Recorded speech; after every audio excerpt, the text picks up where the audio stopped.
ఏం కుర్రలేదు.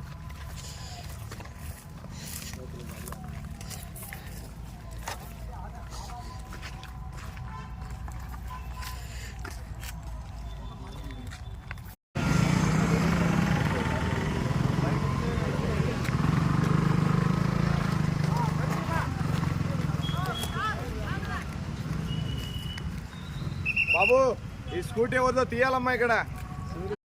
నాకు అడిగాడు అంతే. అదే ఆయన ఏదో పేపర్ ఇచ్చాడు కదా, ఆయన ఏదో పేపర్ ఇచ్చాడు, మీ మీడియా ముంగట్నేగా ఇచ్చిండు. అది పట్టుకొని వచ్చి అమ్మవారికి ఇద్దాము అని ఇచ్చాడు. ఫాలో అవుతాడా అని అడిగాడు అంతే. నన్ను కూడా వేరే ధర్మం వాళ్ళని నేను ఏదో కించపరిచినట్టు మాట్లాడను. నా ధర్మాన్ని గౌరవిస్తే నేను ఎదుటి ధర్మాన్ని గౌరవిస్తాను. ఇప్పటికి కూడా గౌరవిస్తున్నాను. వాళ్ళు ఎంతవరకు గౌరవిస్తారో అంతవరకు. ఎవరైతే జోసఫ్ అంటే ఎవరు? జోసఫ్